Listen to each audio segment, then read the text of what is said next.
Welcome back to the deep dive. Today, our mission, well, it's pretty focused.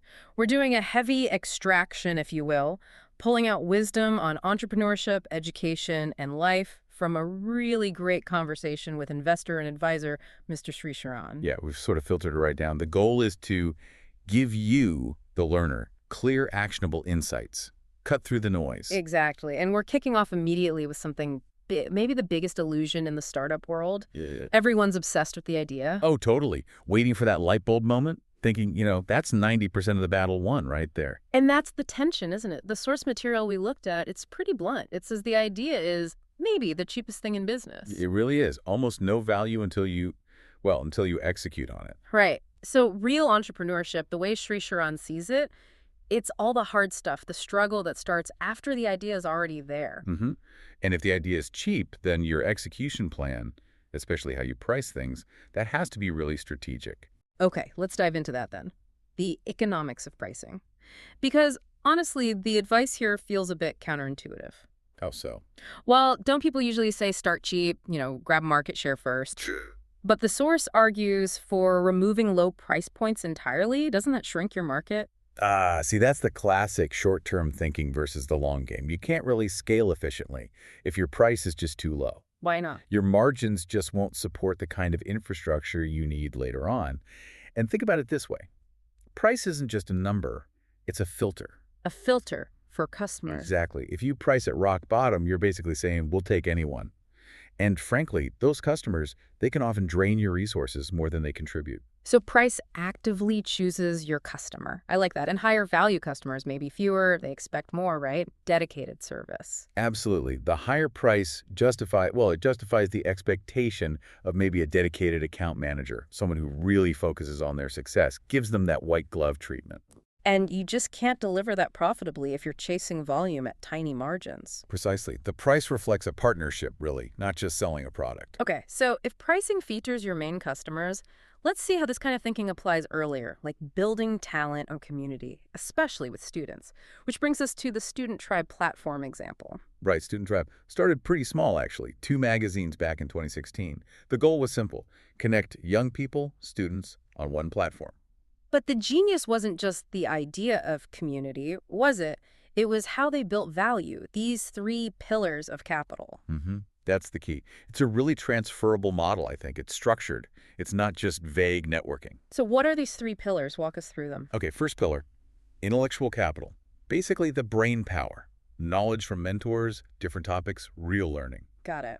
Knowledge, pillar 2. Social capital. This is the network, right? Building community through events, making connections. They actually call the platform College for Colleges. College for colleges. What does that mean exactly? It means breaking down those university silos. Instead of just networking inside your own college, it creates a unified community, merging lots of separate student groups into one sort of collective force. Powerful. Okay, and the 3rd pillar? Financial capital. This is where it gets tangible. Turning that knowledge and those connections into real opportunities, internships, deals, jobs, career growth. It seems to be working for them. The scale now is, what, nearly 69,000 students?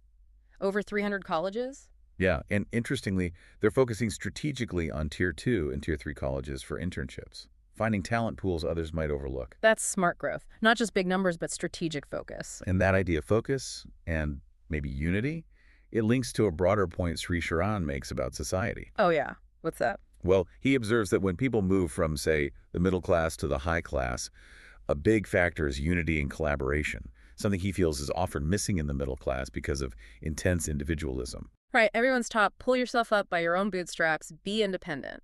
Exactly. And that thinking can carry over even into how students look for work.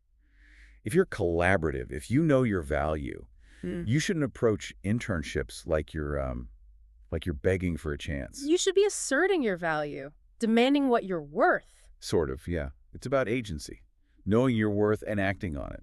Agency, assertiveness. Let's connect that back to education itself.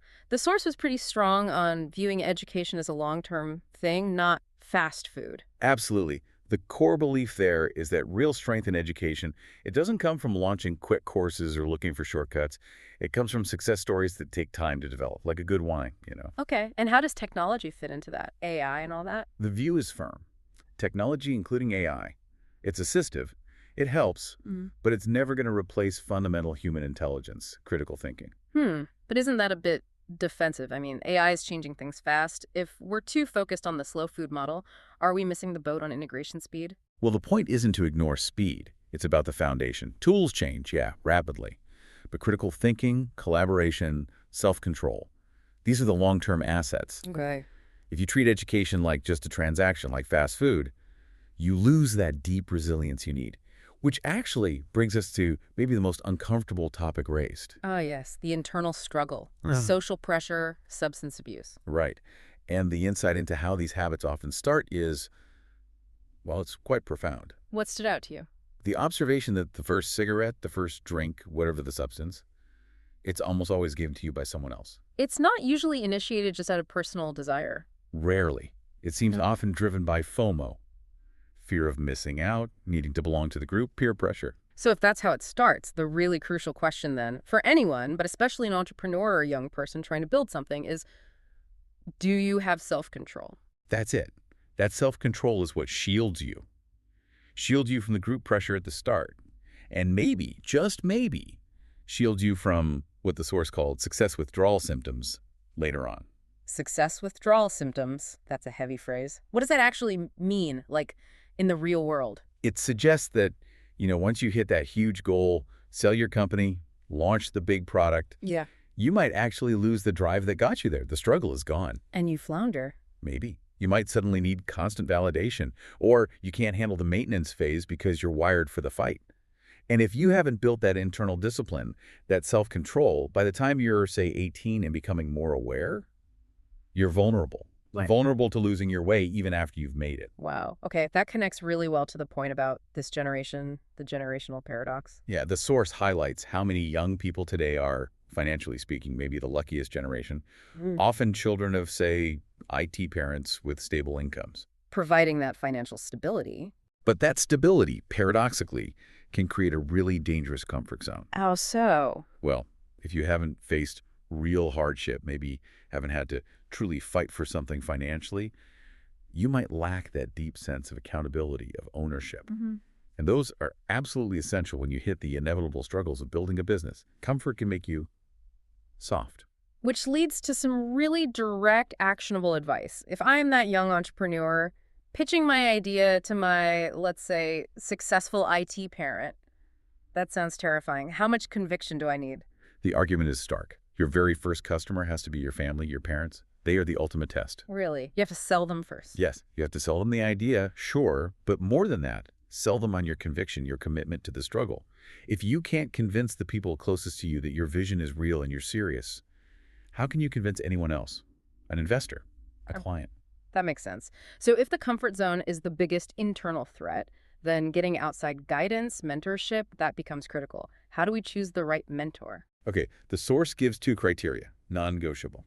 First, choose someone who has actually traveled the path. Been there, done that, not just theory. Exactly, not someone giving advice based purely on, what they read online or in books.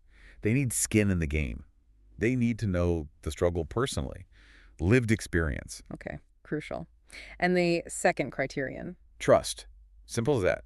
Choose someone you can genuinely, truly trust. Because that relationship, it needs to mature over time. And they need to be that one call away person. This person you call when everything's hitting the fan. Right. Don't waste time with advisors who only deal in theory when what you need is a guide who's navigated the battlefield. Wow. We've covered a lot. From why your big idea might be cheap, to the need for those 3 capitals, intellectual, social, financial, then the importance of unity over just going it alone. Yeah, and how education needs that slow burn approach, using tech as a tool, not a replacement, plus that deep dive into self-control, FOMO, and even those potential success withdrawal issues. And tackling the danger of the comfort zone, especially for this generation. Plus the idea that your family is your first toughest customer. And finally, how to pick a mentor who's actually walked the walk. So, pulling it all together for you, the listener, if that comfort zone, maybe provided by family success, is the biggest threat to real ownership, and if that first crucial sale has to happen internally with your family, we leave you with this final thought to chew on. Are you maybe still leaning on that parental safety net? Financially, emotionally? Are you avoiding that potentially uncomfortable conversation needed to get their full buy-in, their belief in your struggle? Because avoiding that specific discomfort right now, Right. that might just define whether you're genuinely building the resilience for the long haul or just sort of playing at entrepreneurship. Something to think about. Definitely. That answer shapes your path. We'll see you on the next deep dive.